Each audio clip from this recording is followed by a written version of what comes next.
Okay. All right, so we're really pleased to have Professor Barbara Webb as our next speaker. She's Professor of Biorobotics here in Edinburgh in the Institute of Perception, Action and Behaviour. Her work focuses on building robots of insects to understand how perception and behaviour works in them. And people who know Andy's work in body cognition will recognise from his work some of Barbara's work on the way that insect bodies do some of their processing for them. So we're really pleased to have you as a speaker. Thank you. Okay, so thank you, and I'd really like to thank Mog and Liz and Matteo for not just organising today, but this whole endeavour, and for asking me to be involved. It's been very interesting to make me try and think about the work I do, which on a day-to-day basis is much more about how does this insect do what it does and how can I build a robot to do the same thing, to try and think about that from a kind of larger perspective. And maybe, I thought to a philosophy audience, I better say a few words about why insects. And even if I don't convince you at the beginning, maybe hopefully by the end I'll convince you that they are actually cognitively interesting. So why insects? Well, one reason I often use is just this simple number. If we look at living things on our planet, more than 80% of them are invertebrates. And if that's by number of species, and if you go by biomass, they win even better. There's 93% of them. And we're this part of this tiny fraction up here. So in terms of success stories on our planet, they've done pretty well. And insects are spectacularly successful at lots of things that we talk about, that I've seen philosophers talk about as interesting things that they might want to explain, such as, how does a baseball fielder catch a moving target of a ball? Insects are spectacularly good at that. Dragonflies can catch a fruit fly that's flying past. Within a second, they can orient, they can predict where it's going, and they can catch it. Insects, people often forget that insects are fantastic at manipulating, and I just have this one example from a recent paper, which is a bumblebee that's being trained to do this completely novel manipulation of pulling a string to get a little disc which has a little bit of sugar water in the middle, okay? And even more amazing from that paper is that they, if they had other bumblebees that saw a bumblebee do it, they learnt it more quickly from observation. We know that insects, build fantastic complex structures, such as termite nests, that support their long-term success. And we also know that insects, do fantastic communication, and even communication of rather abstract things, such as in the bee dance, when a bee is able to, through its movements, tell another bee where to go out in the world to find food, and even what the quality of that food is. So another reason why I study insects, if you like, is, in the end, I'm quite interested in the human brain, but it's big, okay? The insect brain is small, and this is just a kind of blown-up version. This is a fruit fly brain, and it's colored to show some particular areas, which I'll be talking about a little bit as we go along, but just to kind of give a brief summary, most insects have less than 1 million neurons, some a lot less than that. But nevertheless, it's a highly structured brain. It's not just it's not just 1 million neurons in a kind of super connected network. There's a lot of interesting structure in there, a lot of circuits that are the same from one insect to the next, even though if you imagine the lifestyles that insects live, some of them fly, some of them crawl, some of them swim, they have, some of them live in social groups, some of them are completely individual, some of them are hunters, some of them are prey. There's all sorts of differences, yet they have very, very similar, there's some areas of their brain that are very similar, suggesting they're really super general purpose solutions. And then finally, another reason to look at them is the emerging tools and techniques that let you actually analyze what's going on in the brains of these animals are really quite amazing and down to the single neuron level. And I'll give some examples of that as well. Okay. But you might be saying, well, we're here to talk about Andy Clark's philosophy. Who cares about insects in that context? And many of you might know from Andy Clark that this is the one strong connection he's ever made to insects, was to talk about this work that I did many years ago on cricket phonotaxis. So this is how a female cricket will find a male cricket by going towards the sound that the male cricket's producing. And one of the key mechanisms that's actually involved in being able to do that is the fact that they have this tracheal tube that connects their ears to each other, which means that the sound reaches the two eardrums, also passing through the tube and cancels out at one eardrum, and it gives you very good directional information. So the problem of how do you find the direction of sound is not solved by their brain, it's solved by their body. Okay? I'm not going to talk about that in any more detail, really. But the general message is that insects are fantastic for illustrating embodiment, but maybe not so much for intelligence. The other time, sometimes people will talk about, well, we can think about insect intelligence in this kind of context. So you have lots of insects together, each of them doing simple things and maybe leaving some effect on the environment. Collectively, this can become an intelligence. So this is just a visualization of antro following. So they've just kind of where the ant is, they've projected a stronger color to give you the same impression as is actually left chemically by the ants. And gradually they'll form a trail, and you'll see that they start to do sensible behavior. And as they cross the trail, it affects their behavior and so on. And this is, it's a lovely metaphor for the brain. The brain is made up of all these simple cells. How can this whole collection of simple cells add up to intelligence? Well, maybe we can think about insects this way as a kind of analogy or metaphor for that. So what I want to convince you of in this talk is that actually insects are really smart, okay? And we can look at them for much more. There's much more we can learn from insects about cognition. So this is a desert ant, which we've been studying over the last 10 years or so, I guess. And it's going home to its nest, carrying a piece of food. And it's not using a chemical trail because for desert ants, the ground is too hot and they have to move too fast to use chemical trails. So they actually get home. They forage individually, and they get home using visual memory and path integration. I'm going to talk about those in more detail. But the important thing is they're not doing this. It's not a collective behavior. It's an individual behavior of these ants. It's collective that they're bringing food back to a joint nest, but the actual foraging part is an individual behavior. They've been shown to do this going as much as 1 kilometer away from their nest, which is a tiny hole in the ground, and still finding their way back. And they use several different methods to do this, and I'm going to talk in more detail in this talk about 2 of those. So one is path integration, and this is just an illustration from a study we did where we were following ants in the field, and we followed them from the very first time the ant ever came out as a forager to see what they did. And this is an ant that came out and wandered around looking for food.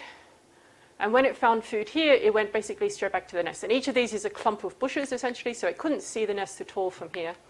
And there wasn't any chemical marker or any other cue, but nevertheless, it could go straight back there. And what we've known from, there's been decades of study on this, is that the ants are actually able to add up as they go along their path. They're adding up their distance and their direction at all times so that they keep track of where they are relative to their starting point. So I will be coming back to this later in the talk. So they're very good at doing this. They're much better than us at doing this. But they also use visual memory. So if they find some food, then they'll go back to where they found the food, and they'll keep going back and forth as long as there's food in that position. And if you let an ant do this over several days, it will take one route on the way out, and it will take another route on the way back, and it will do it extremely consistently and idiosyncratically. So another ant that happens to have gone around this bush the first time will go around that bush every single time from then on. And once they've learned this route, they don't even need their path integration anymore. So if you pick them up from the feeder and put them halfway along the route, they can just follow the route. Or if you pick them up from the nest when they should think they're at home, but you put them back on their route, they can follow their route. And if you put them somewhere off their route, they'll start to search. And as soon as they cross their route, they follow it home again.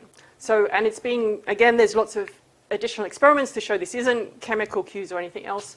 They're basically using visual memory to do this. So even the humble cricket does more than phonotaxis, okay? So this was some work we did a little while ago, inspired by experiments that have been done on cockroaches. I actually start running this because it takes a little while to run it. I can explain as we go. So how many people here have heard of the Morris water maze for rats? Quite a few. So this is where you have a a pool of water, and it has one platform underneath the surface, but the rat can't see it because it's opaque water. And you throw the rat in, and it swims around trying to get out, and it finds the platform. And then you throw it in the next time, and it swims more quickly to the platform, and so on. And then if you rotate cues around the outside, it will look for the platform in the corresponding place. And this is a classic place memory experiment in rats. So we're doing the same thing to this cricket.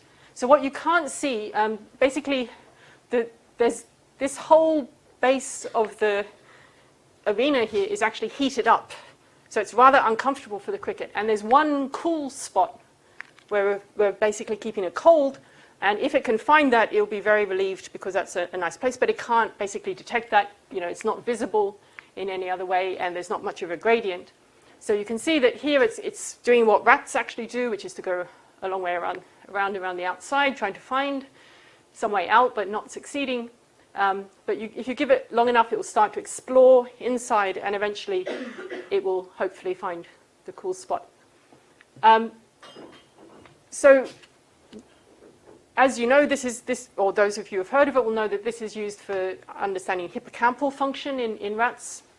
Crickets don't have a hippocampus. So this is now trial 3 with this insect.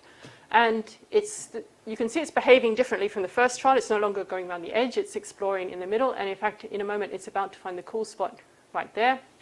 And it doesn't move again once it's found it. And then we just go a couple of trials later. And it's behaving very differently again. And for all the world, it looks like it's looking around to see the visual cues. And then it's going directly to the cool spot. Okay, so it can solve this problem. Actually, again, this took less time to train the cricket to do this than it takes to train rats to do this behavior. And if you do the same thing and you rotate the visual cues and you take away any cool spot, they do the same thing. They search relative to the visual cues. So we think we have some idea of how they might do this, and indeed how rats might do this, although this is not completely known. So this is a simple algorithmic model for how they might be able to do this behavior. And it's based on the idea that when they are in the cool spot, what they do is to take a kind of 360-degree view snapshot, if you like, of what the world looks like from that position. And you can imagine that if you do that, and as you move away from that position, the world looks a bit more different. And as you move further, it looks more different. And that's what I've tried to illustrate here, is this is kind of the distance that you're moving. This is the place where you took the snapshot, and then this is just the image difference. So even literally here, it's a pixel by pixel difference between what you see here and what you see here and what you see here.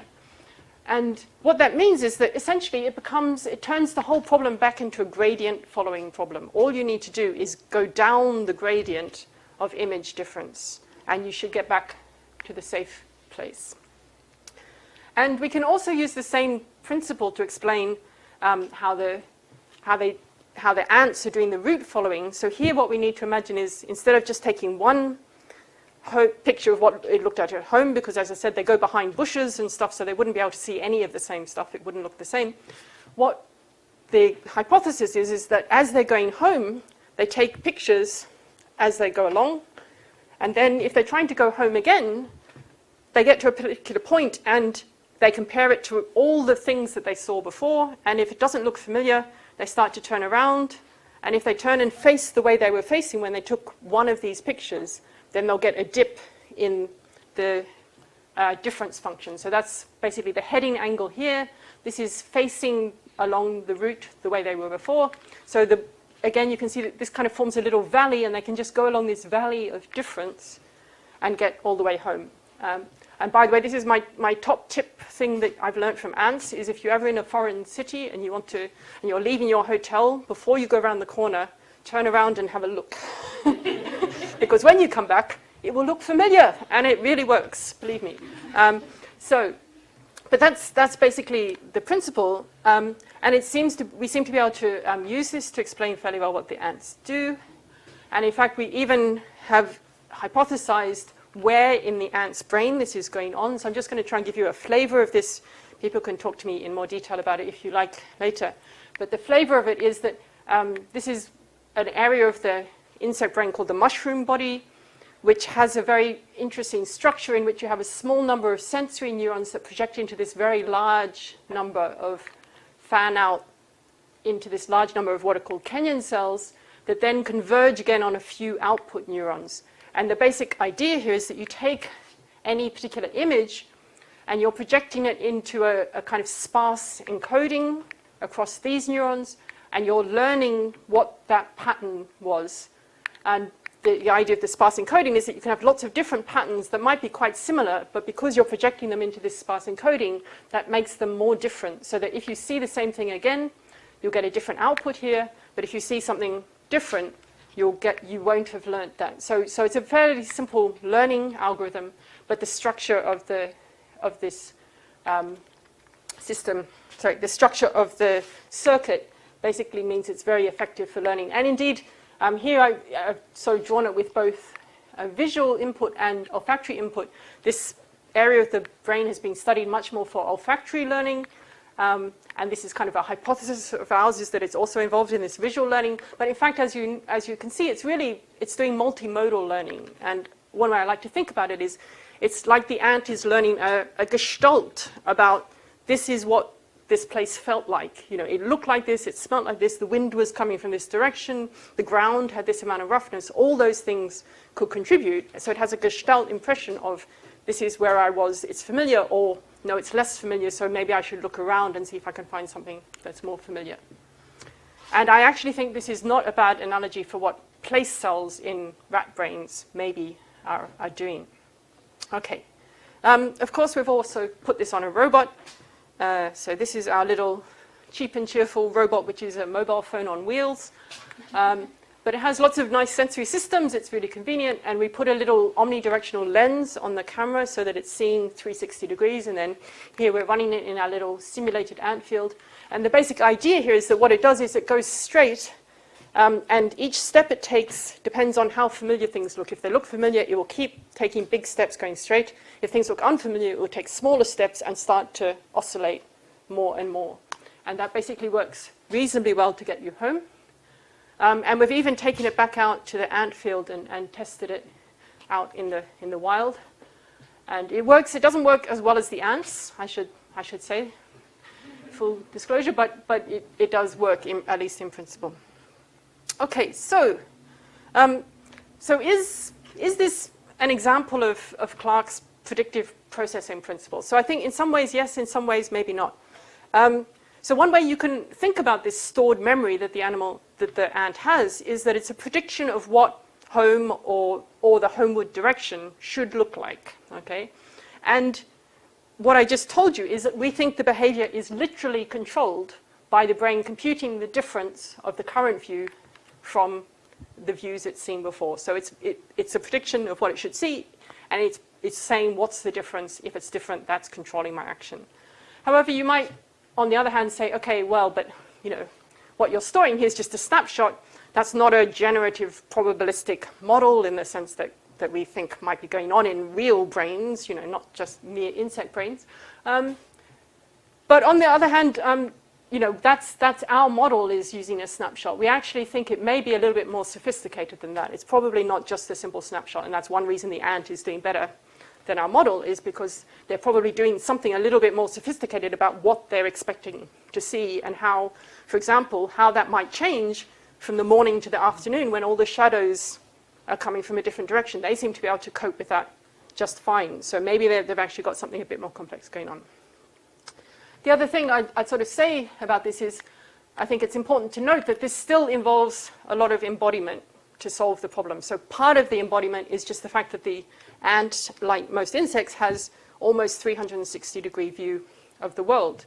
And this whole thing works much, much better if you have a 360-degree view of the world than if you have our kind of view of the world. Another thing is, you know, it's actually highly dependent on action. How they find the correct direction is by literally, at least we're arguing for the moment, is by literally moving around to see when things look familiar. But again, you might imagine, and we don't know for sure that they don't do this, maybe they can do the mental rotation. Maybe they can see what they see now, they can mentally rotate that and say, well, when I rotate it by 60 degrees, now it matches. And that saves them having to do this complete scanning, because in fact we don't see them doing this kind of scan on every single step of their approach. So both those things might, be happening internally more than I've argued so far. Okay, so that was the visual memory. I now want to talk a little bit about the path integration, because I think this is an even more striking example of where we can really say there's something that looks very much like a predictive model going on in the brain of the animal. So the idea of path integration is literally you integrate your path. I've illustrated it here with one of these ancient, what's called a traverse board, which was used on ships.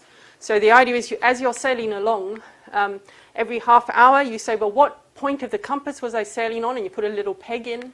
And what speed was I sailing for that at that point of the compass? And you put a little peg in, and you keep doing that all through the night. And then in the end, you can basically add up each of the distance in each direction. You add that all up, and you'll end up with something, just from simple geometry, you'll end up with the actual where you are relative to your origin, okay? So you can basically determine your current position relative to your origin by integrating all the way along your path.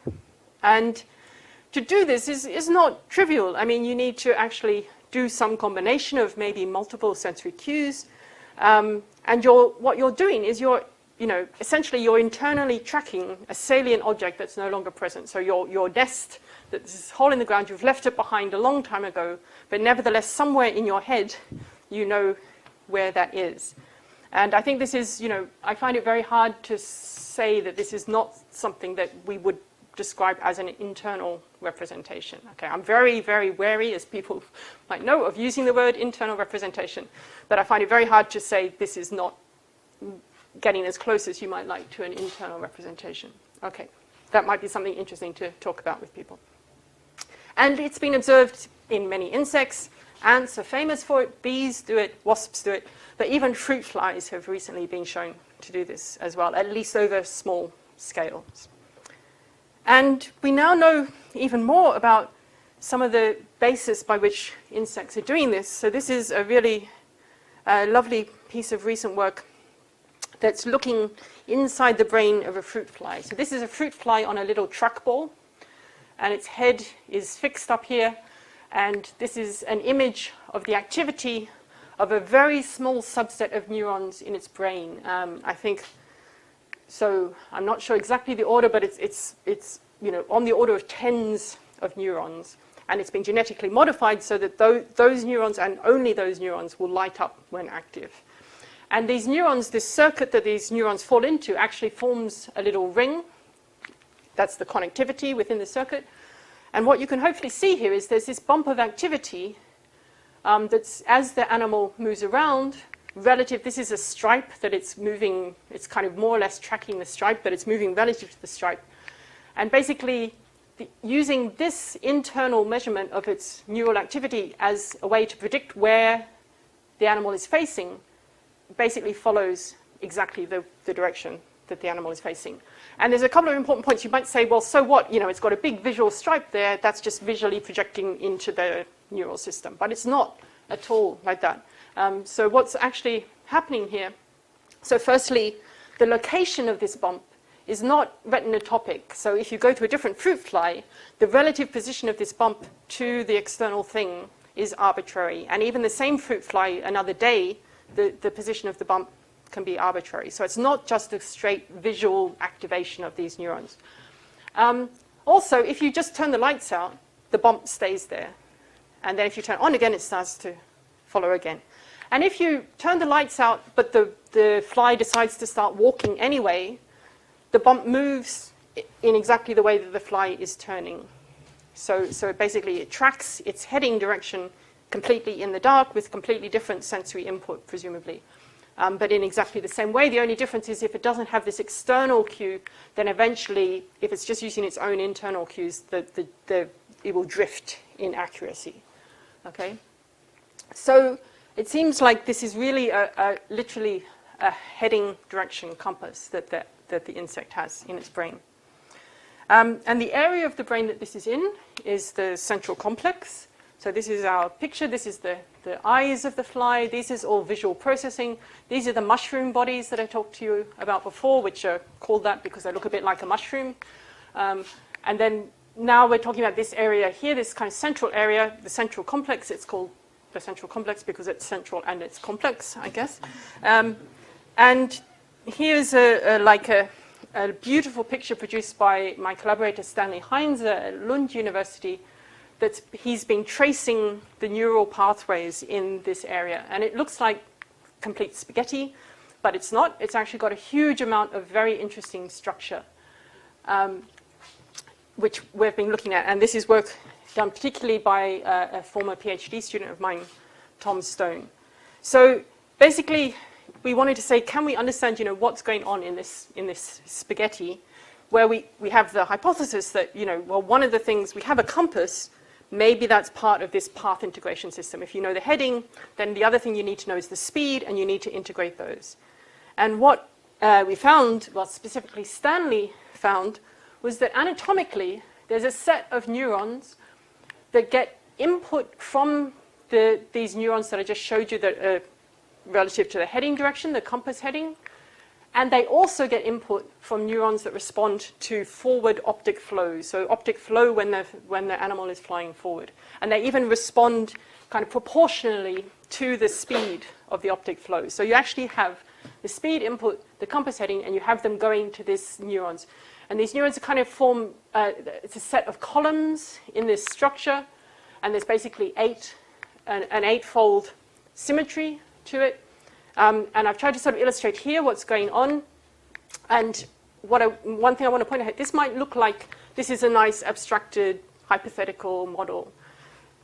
In fact, every single connection in this picture we can justify on anatomical grounds, that individual neurons and which individual neuron meets another individual neuron, we can justify it. And it has this beautiful structure. And the concept here is that basically we have the green ones are these compass heading neurons here. And what they're doing is they're inhibiting these neurons that are getting input from the speed. So what does that mean? What it means is that as you go in a certain direction, say you're moving in one direction, then you'll be inhibiting these, what we call memory neurons in this direction, which means these ones will be getting speed input and these ones won't. So these ones will start to sum up where you're going. And what that is, that's the direction that you're coming from, okay, which is what you want to have. You want to end up pointing back at your nest. And I think my next slide hopefully will actually explain that better. Okay, so this is the idea, is that you're starting from the nest and you're driving out this way. And what's happening, as you're going in this direction, then these speed neurons on the opposite side are summing, these neurons over here are getting speed input and summing up, these ones less so. And as you're going down this way, then it will be these neurons that are summing up, so that all the time they're just summing. But what you're getting in the end, if you look at, I'm now just illustrating each pair of these as a single vector, is that basically after you've got to this end, the summing up in each of these directions will constitute a vector that points you back directly to where you want to go. So you basically have a population code for the home vector. Okay, and here's a different example where there's been kind of more looping around in lots of different directions. So the balance here is more equal, but you still, you can still recover the vector from this. But one thing I want to point out from this is it actually shows you, you can say you've got actually some estimate of the certainty as well here already. So where there's very little difference between their activity, you're less certain of the direction, whereas if there's a lot of difference, then you're more certain of the direction. So that gives us our home vector. So that's kind of these directional units and the memory units that are getting the speed. These connect out to these ones which we've labeled R and L for right and left, because we know these sets of neurons actually go out to the left and right side of the animal's brain and are connected to motor systems there. So the concept here is we can also actually explain from the same circuit how the animal uses this information to steer its way home. So let me see if I can explain that. So basically what happens is we have this population code of where you want to go home. This is your memory that you've summed up as you went out. And if you look, you'll see that for each memory direction, it goes off in two directions. One goes off here to a left side, and one goes off here to a right. And what they're doing is they're stepping across one column to compare with the direction neuron over here, and this one's stepping across one column to compare with the neuron here.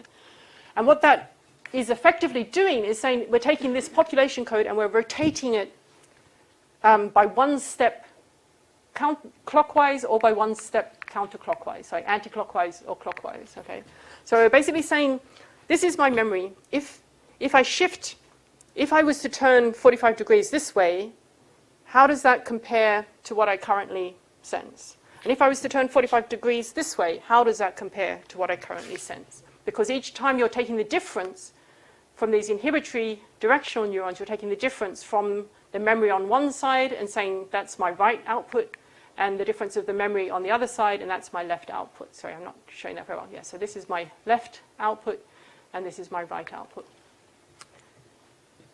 People looking a little bit uncertain, but hopefully you're getting the gist. So it's really is what's going on is that the brain is saying, I have a memory, I'm going to model what would happen if I turn this way or I turn this way. I'm going to compare those two things.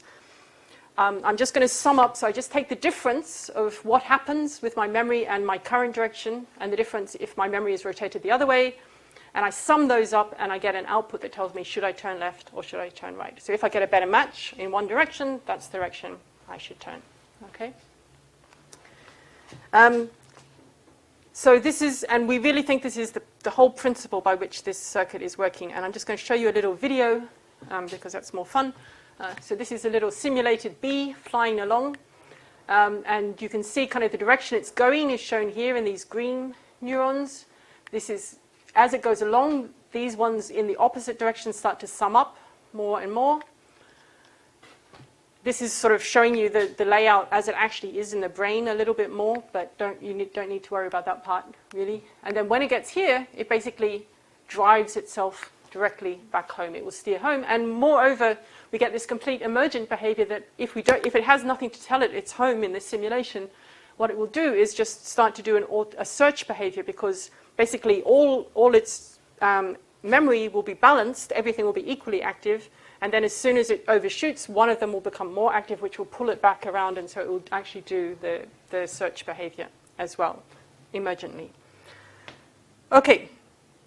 So I think that's nice, and one reason I'm sort of wanted to tell you about this is I wanted to give you an idea of the level of explanation that's actually possible in the insect brain. Okay, we can actually get down to single neurons, connections between single neurons, and we connect that all the way out to a behavior, and what arguably is quite an intelligent behavior, being able to do path integration.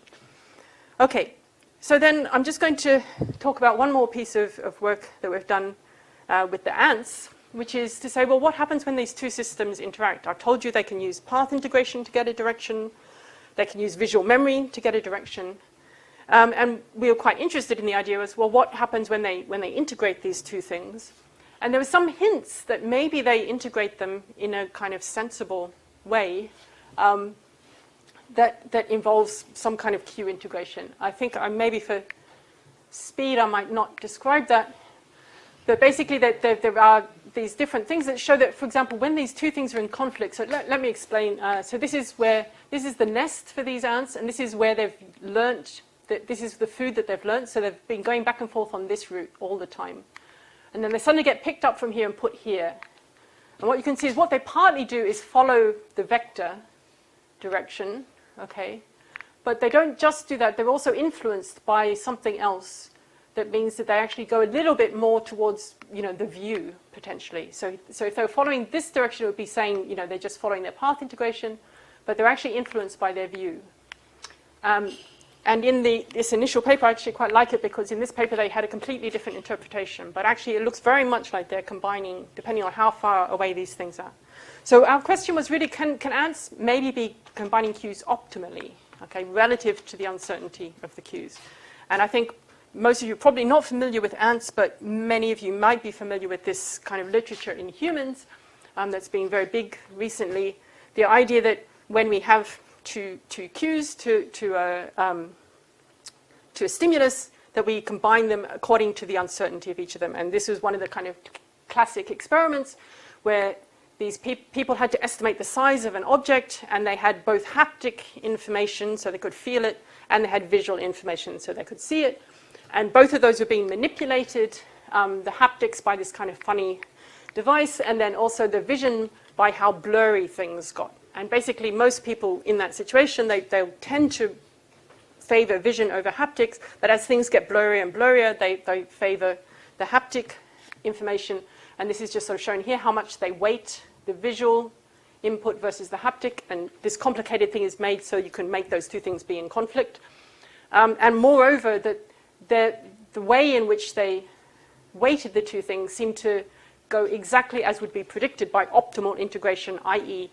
how much you made this less certain determined how much less you weighted that cue. Okay, so we realized we could do exactly the same kind of experiment in ants. So this is the experiment.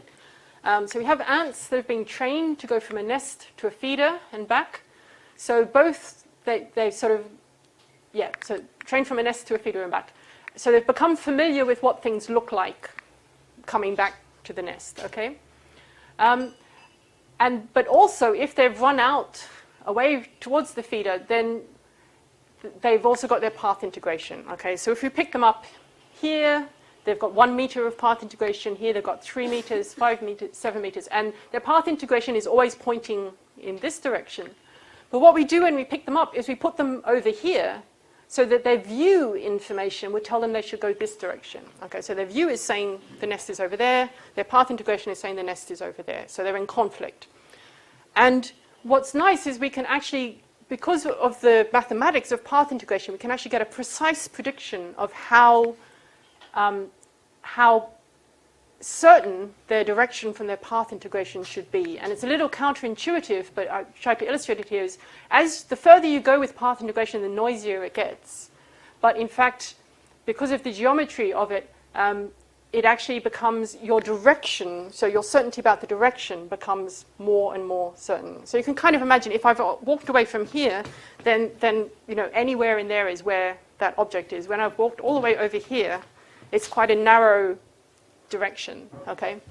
So the further they've gone, the more accurate, the less uncertainty they should have about their path integration direction, and therefore the more they should weight it. And we can actually give kind of, from optimal Q theory, we can actually say exactly how much more they should weight it. So then we tested the ants to see what they did, and indeed we found that they did go somewhere between the two Qs. So let's just focus on the top line. So this is, if we've caught them right at the nest, so they have no path integration information, then they just follow the view, which is this direction. If they've gone as far as 7 meters, then they seem to just rely on their path integration and ignore the view. But for 3 meters and 1 meter, they go somewhere in between. And if we try to match this data with what we can predict from the uncertainty, from the geometrical uncertainty, the data is quite noisy, but what you can hopefully see, this red line here is the optimal Q theory prediction, okay? And that matches better than just saying, okay, it's just weighted by the distance they've gone or by several other, alternative measures you can think of. The best match was by saying they're doing Bayesian Q integration using the uncertainty of their view. The uncertainty of their path integration. And the only free parameter we had was how uncertain they were about their view. So it seems like ants can do what humans can do when it comes to this kind of Q integration. Okay, and we can even maybe start to speculate, and this is now speculation, but I think quite plausible, that this bit of the brain that I was talking to you about is actually a place where they could be doing this. So this is kind of a simplified version of this central complex architecture that I told you about, where what's been explored in this paper by Sun et al. And Mike Mangan was to say, well, we can actually imagine that the visual cue maybe is mapped onto this circle, but it's mapped onto it with a bump that's quite wide, and the path integration cue is mapped on with a bump that's quite sharp, And if you just put those two together and let this thing do its normal dynamics, you'll actually get out a solution that's weighted according to the relative strength of the two Qs, the relative certainty of the two Qs. So you can actually model this certainly with this same circuit. Whether that's exactly how it's done in the ant, I can't tell you, but that's a potential model. Okay, so I've reached my conclusions. So I just want to go back to say, what's Andy's influence here? Why should insect neuroscientists listen to philosophers, potentially? You could think about it that way, or vice versa. So I think Andy's work, and it's not just his work, but certainly his work often crystallized, his words often crystallized ideas that were very important to me. So one is, from quite early on, the idea that cognitive psychology requires understanding the brain not so much as a symbol processing system, but as an embodied and engaged in closed-loop action. And this, in a sense, is what drove me to start looking at insects in the first place, and to start embodying them in robots in the first place. Rather, I actually came from a straight psychology, perceptual psychology background, and I basically got converted to the idea that really I want to understand a whole simple system, both the physical part and the neural part, and its niche in behavior, and try and tackle the whole thing. And you can do that potentially in an ant.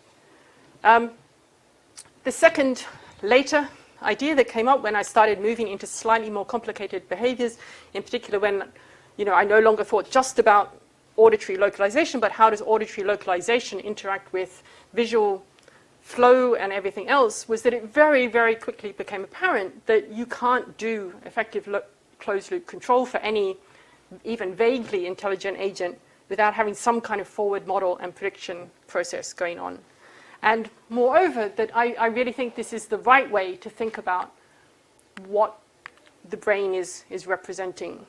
So in particular, and if you're searching, so I know a lot of neuroscientists, and a lot of them seem to be searching for, how does the brain represent the visual scene out there? And that, to me, is just completely the wrong question. It's not trying to reproduce the visual scene in there, it's trying to turn that into action. And thinking about this on its head and think, what does it need to predict about the visual scene? Gives you the right tools to think about what you're looking for when you're looking for something that we might call representation in the brain. And then my final point, and this is still much fuzzier, I think, maybe, perhaps not surprisingly, is that, now the argument that Andy is making is that not just forward models and closed loop and embodiment, but actually Bayesian or probabilistic processing is actually crucial for any animal that has adaptive flexibility.